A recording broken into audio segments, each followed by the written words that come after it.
درد کی لہر جسم میں دوڑ گئی۔ جنگلی خرگوش میرے سامنے سے ڈر کر گزر گیا۔ اسی نے میری توجہ بھٹکا دی تھی۔ میں رکا ضرور تھا لیکن گھبرایا نہیں۔ ڈر تو میرے قریب سے بھی نہیں گزرتا۔ مجھے ڈر کیوں لگتا؟ میں اپنے من کی جنگ لڑ رہا تھا۔ کوئی مجھے ڈرا رہا تھا اور دوسرا کوئی مجھے تسلیاں دے رہا تھا۔ کبھی ڈر والا حاوی ہونا چاہتا تو انجانی سی طاقت حاوی ہو کر میرا ڈر رفو چکر کر دیتی۔ ایسا لگتا تھا کہ میرے سینے میں دل نہیں پتھر رکھ دیا گیا ہے، جس پہ جتنی مرضی ضربیں لگاؤ اف تک نہیں کرتا، اسے درد نہیں ہوتا۔ نہیں، میں ایسا نہیں تھا۔ میرے سینے میں پتھر نہیں، گوشت کا دل ہے۔ اگر میرے سینے میں پتھر ہوتا تو میرے اندر رحم والا عنصر نہ ہوتا۔ میں انسان نہیں، درندہ ہوتا، لیکن میں تو انسان ہوں، اپنوں کے کام آنے والا، دشمنوں کے ساتھ محبت سے پیش آنے والا، امن پھیلانے والا، محبت کا درس دینے والا۔ میں بھلا سخت بھی کیسے ہو سکتا ہوں؟ باقی میرے سینے میں گوشت کا دل ہے جو رب رحمان نے مجھے نوازا۔ یہی وجہ تھی وحشی خون خوار جانوروں کے ساتھ بھی ہمدردی سے پیش آتا۔ کوئی مصیبت میں گرفتار ہوتا تو علم کے کام آتا۔ رب تعالیٰ نے مجھے بے مثال اور انمول چیز دل سے نوازا تھا۔ یا اللہ تیرا شکریہ۔ چلتے چلتے میرے قدم اچانک رک گئے۔ سامنے جو منظر تھا اس نے مجھے حیرت میں مبتلا کر دیا۔ کانٹوں بھری جھاڑیاں تھیں اور ان سے تھوڑے فاصلے پر کالا مشکی ناگ پھن پھیلائے ادھر ادھر دیکھ رہا تھا۔ اس کے لب خون آلود تھے، جیسے کسی دشمن سے دو ہاتھ کر آیا ہو، اپنے دشمن کو پایا انجام پہنچا آیا ہو۔ نہیں، اس کی بے قراری دیدنی تھی، بے چینی سی اس کے ارد گرد محو رقص تھی۔ بدحواسی میں کبھی دم کی طرف دیکھتا تو کبھی نیلے آسمان کی طرف۔ ایک نظر جھاڑیوں کی طرف ڈال دیتا تھا جیسے دشمن جھاڑیوں میں چھپا بیٹھا ہو، مگر اس کے دشمن کیسے چھپ سکتے ہیں؟ مجھے یوں لگا جیسے کسی ہمدرد کی تلاش میں ہو۔ اس کی بے قراری میں محسوس کر سکتا تھا، وہ کسی مصیبت میں تھا۔ یہی لمحے تھے جب میں ڈر گیا تھا، زندگی میں پہلی اور آخری بار ڈرا تھا۔ خوف سے میرے پسینے چھوٹ گئے تھے، میرا رواں کانپ اٹھا تھا، میں تھر تھر کانپنے لگا تھا، جیسے مجھے سردی لگی ہو اور میرے جسم پر کپڑے تک نہ ہوں۔ سامنے وحشی سانپ پھن پھیلائے بیٹھا تھا اور دوسرا راستہ کوئی نہیں تھا کہ میں اسے اختیار کرتا۔ مزے کی بات تو یہ تھی، جس روشنی کی چاہ میں گھر سے نکلا تھا یہی ختم ہو رہی تھی۔ آگے کا منظر ڈرا دینے والا تھا۔ میری منزل کہاں تھی نہیں معلوم، بس کسی پاگل کی طرح گھر سے نکل آیا تھا اور اب نہ پیچھے ہٹ سکتا تھا اور نہ آگے بڑھ سکتا تھا۔ پیچھے گپ اندھیرا تھا اور سامنے دشمن ڈسنے کو بےتاب بیٹھا تھا۔ میں ڈر گیا، گپ اندھیرے میں اپنی زندگی کا انجام سوچ رہا تھا۔ موت آئی کہ آئی، میرے لب ہلنے لگے۔ میں اپنے پیدا کرنے والے کو پکار رہا تھا، وہی ذات تو تھی جو مجھے بچا سکتی تھی۔ یہ انسان بھی کتنا خود غرض واقع ہوا ہے۔ جب اس پہ مصیبت آفت آتی ہے، موت سامنے نظر آتی ہے تو اپنے بنانے والے خالق کو پکارنے لگتا ہے، ورنہ ہزاروں خوشیوں میں گم رہتا ہے اور رب رحمان کو بلا دیتا ہے۔ لیکن وہ رب کتنا عظیم ہے، جب بھی اسے پکارو سنتا ہے، کایا پار لگاتا ہے، بیڑے کام سنوارتا ہے، مدد کو آتا ہے۔ میں بھی اپنے رب کو پکار رہا تھا، دل میں رب کی یاد تھی اور آنکھیں آنسو بہا رہی تھی۔ اچانک میری نظر سانپ کے پچھلے حصے یعنی دم پر پڑی، میری جیسے چیخ نکل گئی، جذبہ ہمدردی امڑ آیا۔ اب میں سمجھا کہ وہ بے چین کیوں تھا۔ وہ رب رحمان سے مدد مانگ رہا تھا اور رب رحمان نے مجھے اس کی مدد کے لیے صحن سے یہاں تک کا سفر کرایا تھا۔ اس کا اور میرا رب ایک ہی تو تھا۔ اس دن کے بعد میرے دل سے خوف ڈر نکل گیا۔ اب بڑے سے بڑا خطرہ ہو تو میں نہیں ڈرتا۔ میرے قدم سانپ کی طرف بڑھنے لگے۔ 2 قدم کے فاصلے پر ہی مشکی ناگ میرا منتظر تھا۔ سانپ کے قریب پہنچا تو وہ کسی معصوم بچے کی طرح سہم گیا، ورنہ سانپوں کے بارے تو سنا تھا یہ دودھ پلانے والی ماں تک کو نہیں بخشتے، اپنی ماں کو بھی ڈس لیتے ہیں۔ میں سارا معاملہ جان گیا تھا۔ سانپ کیوں بار بار اپنی دم کی طرف دیکھ رہا تھا اور آسمان کی طرف بھی دیکھتا تھا۔ اس کی دم لہو لہان تھی، خون بہہ رہا تھا، شاید مرنے کے قریب تھا۔ اگر میں اس وقت نہ پہنچتا تو وہ تڑپ تڑپ کر مر جاتا، لیکن ابھی اس کی زندگی باقی تھی اور رب تعالیٰ نے مجھے وسیلہ بنا کر بھیجا تھا۔ میری نظریں اس کی دم پر ٹک گئیں۔ اس کی دم سے تھوڑا منہ کی طرف 3 عدد کانٹے اس کے جسم کے آر پار ہو چکے تھے، خون بھی ادھر سے نکل رہا تھا۔ پہلے پیر سانپ نے کانٹوں کو نکالنے کی کوشش کی ہوگی، لیکن ناکام رہا۔ شاید زیادہ خون اسی صورت بہہ گیا تھا۔ میں نے بسم اللہ پڑھی اور ایک ہاتھ سانپ کے جسم پر مضبوطی سے رکھا اور دوسرے ہاتھ سے یکے بعد دیگرے 3 کانٹے نکال لیے۔ اس دوران سانپ نے ہلکی سی حرکت کی تھی۔ کانٹے نکلتے ہی سانپ پرسکون سا ہو گیا، جیسے اس کا درد ختم ہو گیا ہو۔ میں نے اپنی قمیض سے کپڑا پھاڑا اور اس کی مرہم پٹی کر دی تاکہ اور خون نہ بہے۔ پٹی کرتے ہی میں دونوں ہاتھوں کو صاف کرنے کے انداز میں ایک دوسرے پر مارے اور سانپ سے تھوڑا دور ہو کر بیٹھ گیا۔ پیچھے گھنے کیکر کا درخت تھا، اس کے تنے سے ٹیک لگا کر آنکھیں موند لیں۔ لبوں پر رب رحمان کا نام مچلنے لگا۔ یا اللہ تیرا شکر ہے، آج تیری مخلوق کے کام آیا۔ یہی الفاظ میرے لبوں پر گردش کرنے لگے تھے۔ آج زندگی میں پہلی بار کسی وحشی درندے کو آنسو بہاتے دیکھا تھا۔ میری آنکھوں نے دیکھا کہ اس کی گول گول آنکھوں سے 2 موٹے موٹے پانی کے قطرے نکل کر زمین بوس ہو گئے تھے۔ یہی تو آنسو تھے۔ دوسرے ہی لمحے اپنا سر میرے قدموں میں رکھ دیا، تشکر بھری نظروں سے مجھے دیکھنے لگا، جیسے میرا شکریہ ادا کر رہا ہو۔ رب تعالیٰ نے وحشی درندے کو بھی جھکنا سکھا دیا تھا، اس کے دل میں رحم ڈال دیا تھا۔ میری آنکھیں بھی آنسوں سے تر بتر تھیں۔ ہم دونوں ہی رو رہے تھے۔ کیسا منظر تھا! نیلا آسمان خاموش کھڑا مسکرا رہا تھا، ملائکہ جیسے ہمیں مبارکباد دے رہے ہوں۔ میرا دل خوش تھا۔ رب رحمان نے امتحان سے سرخرو کر دیا تھا۔ میں نے کالے ناگ کو اپنی باہوں میں بھر لیا، محبت اور چاہت کی جذبوں سے سرشار ہو کر اتنی دیر سانپ کے جسم کا لمس اپنے اندر اپنی روح تک محسوس کرتا رہا۔ میں پرسکون ہو گیا، میری روح تک سرشار ہو گئی تھی۔ میں اپنی سگی اولاد کی طرح اسے پیار کر رہا تھا۔ آج کے پرفتنہ دور میں انسان اپنی اولاد سے اتنا پیار نہیں کرتا۔ یہ تو پھر بھی وحشی درندہ تھا۔ یہ خطرناک سانپ نہ جانے اپنی زندگی میں کتنی زندگیوں کے چراغ گل کیے ہوں گے، کتنوں کو ڈسا ہوگا، کتنوں کو اپنے زہر سے موت کی نیند سلا دیا ہوگا، کتنوں کا خون پیا ہوگا، لیکن آج وہ درندہ نہیں، ایک مظلوم تھا۔ کتنے لمحے یوں ہی بیت گئے اور سانپ اپنی منزل کی طرف چلا گیا۔ تھوڑی دیر بعد میں بھی وہاں سے گھر کی طرف چل پڑا۔ گھر کیسے پہنچا کچھ یاد نہیں، ہاں مگر اس رات پرسکون نیند آئی تھی۔ دن چڑھے بابا نہ اٹھاتا تو نہ جانے کب تک سوتا رہتا۔ وقت کا کام ہے گزرنا، سوئے اپنی مستی میں گمسم گزرتا چلا جاتا ہے۔ میں بھی اپنی زندگی کی مستیوں میں گم ہو گیا اور اس واقعے کو تقریباً بھول ہی گیا تھا۔ 6 ماہ بعد میں جنگل میں اکیلا لکڑیاں کاٹنے میں مصروف تھا کہ شکاریوں کا گروپ وہاں آن دھمکا۔ وہ جنگل سے شکار کرنا چاہتے تھے، لیکن میں نے منع کر دیا۔ ارے بھائی، یہ جنگل میرا ہے، میں یہاں شکار کی اجازت نہیں دے سکتا۔ اسی بات پر تو میں ہو گئی اور بات ہاتھا پائی تک جا پہنچی۔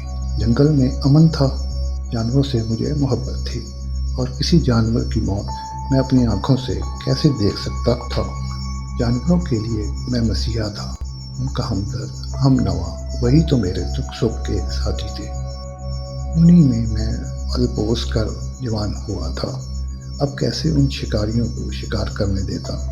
میں نے انہیں منع کیا، لیکن میرے منع کرنے کا ان پر اثر نہ ہوا، اور وہ ہاتھا پائی پر اتر آئے۔ وہ مجھے پیچھے دھکیلتے ہوئے آگے کو بڑھ گئے۔ تھوڑی دور سامنے ہرن چل رہا تھا، انہوں نے اس پر بندوقیں تان لی۔ لمحہ بھر میں انہوں نے فائر کھول دیا۔ فائر ہرن کو نہیں لگا بلکہ آسمان کی طرف کھل گیا، یا پھر غیر ارادی طور پر ایسا ہوا تھا۔ اتنے میں چیخوں کی آواز پورے جنگل میں پھیل گئی۔ پل بھر میں شکاری زمین پر اوندے بے سود پڑے تھے۔ کالے ناگوں کا گروپ ان کے جسموں کو ڈس رہا تھا۔ ان میں ایک بوڑھا سانپ درمیان میں پن پھیلائے بیٹھا تھا۔ جیسے ہی ایک سانپ میری طرف بڑھا، وہ بوڑھا سانپ آگے آ گیا۔ ان دونوں نے ایک دوسرے کے منہ سے منہ ملایا، جانے کوئی بات کی ہوگی۔ پھر دونوں شانت ہو گئے۔ بوڑھا سانپ میری طرف دیکھ رہا تھا اور باقی تمام سانپ اس کے ارد گرد جمع ہو گئے تھے۔ میں دور کھڑا ان کو ہی دیکھ رہا تھا۔ بوڑھا سانپ میری طرف بڑھنے لگا تو باقی بھی اس کی نقل کرنے لگے۔ میرے رونگٹے کھڑے ہو گئے۔ میں ڈر گیا، میری جان پر بن گئی تھی۔ شکاریوں کا جو حشر ہوا تھا میرے سامنے تھا۔ شاید اب میری باری تھی۔ پہلے تو میں ڈر گیا، لیکن دوسرے ہی لمحے میں پرسکون ہو گیا، کیونکہ میری نظر اس پٹی والے سانپ پر پڑی جس کے میں نے کانٹے نکالے تھے۔ ابھی تک وہ پٹی اس کے جسم کے گرد لپٹی ہوئی تھی۔ ہو سکتا ہے اس نے نشانی کے طور پر سنبھال رکھی ہو۔ ابھی تک اس سے چھٹکارا حاصل نہیں کیا تھا۔ چند ساتوں میں کالا مشکی ناگ میرے پاؤں چھو رہا تھا۔ اس کے باقی ساتھی بھی میرے ارد گرد جمع تھے۔ چند شرارتی میرے جسم پر چڑھ دوڑے تھے، لیکن میں گھبرایا نہیں، بلکہ خوش ہو رہا تھا، جیسے باپ اپنے بچوں کے ساتھ بچہ بن کر کھیلتا ہے۔ میں بھی ان کے ساتھ کھیلنے لگا تھا۔ تب مجھے پتہ چلا کہ وہ سانپ مادہ تھا، یعنی ناگن تھی۔ اس کے ارد گرد پھرنے والے اس کے بچے تھے۔ آج کالے مشکی ناگ نے مجھے شکاریوں سے بچا کر اپنا بدلہ چکا دیا تھا۔ شکاری اپنے کیے کی سزا بھگت چکے تھے اور مجھے اپنے دوستوں سے ملا گئے تھے۔ میں نے سانپ کی پٹی کھول دی۔ اس کے زخم مندمل ہو گئے تھے اور اب معمولی سے نشان باقی تھے۔ اس واقعے کو 2 سال بیت چکے ہیں۔ میں آج بھی جنگل میں تنہا گھومتا ہوں۔ میرے ماں باپ اللہ تعالیٰ کو پیارے ہو گئے ہیں۔ مجھے اکیلے رہتے ہوئے کوئی پریشانی نہیں ہے، کیونکہ یہی ناگن میری مدد کرتی رہتی ہے۔ میں جہاں بھی جاتا ہوں خود کو حصار میں پاتا ہوں۔ کوئی غیبی میری مدد کر رہا ہوتا ہے۔ میں جب گھر پہنچتا ہوں میرا کھانا تیار ہوتا ہے۔ مجھے کھانا نہیں بنانا پڑتا۔ یہ کارنامے ناگن ہی دے رہی تھی۔ وہ کھانا پکاتی ہے اور پھر اپنی دنیا میں لوٹ جاتی ہے۔ ہاں، میرے ارد گرد وہ موجود رہتی ہے۔ مجھے کسی سے کوئی خطرہ نہیں ہے، کیونکہ میری مدد کرنے کے لیے میرے دوست ہر وقت موجود رہتے ہیں۔ یہ الگ بات ہے وہ میرے سوا کسی کو نظر نہیں آتے۔ جنات غیر مرئی ہوتے ہیں جو ہر کسی کو نظر نہیں آتے۔ یہ سپنی اصل میں جنات سے تھی، مومن جنات سے۔ یہ انسان دوست ہوتے ہیں، انسانوں کو نقصان نہیں پہنچاتے۔ ان کا مذہب بھی اسلام ہی ہے، اور اسلام کسی کو نقصان پہنچانے کا درس نہیں دیتا ہے۔ اسلام امن کا دین ہے، امن کا درس دیتا ہے۔ ہاں، مگر جو امن کی فضا میں انگارے بڑھ گئے، اس کے خلاف اعلان جنگ ہی ہے۔ سانپ اپنی فوج کے ساتھ ہر وقت تیار رہتا ہے، اسے کہیں بھی جنگ لڑنی پڑ سکتی ہے۔ یہی راز ہے جو میرے سینے میں قید تھا۔ آج اس راز سے اس لیے پردہ اٹھایا کہ میری زندگی قریب تر ہے، اور یہ راز بھی میری زندگی کے ساتھ ہی دفن ہو جاتا۔ جو اللہ کی مخلوق کے ساتھ رحم اور محبت کرتا ہے، اللہ تعالیٰ اسے 70 ماؤں سے بھی بڑھ کر پیار کرتا ہے۔ بس دیکھنے والی آنکھ، سوچنے کے لیے دماغ اور دل میں یاد الہی کا ہونا بہت ضروری ہے۔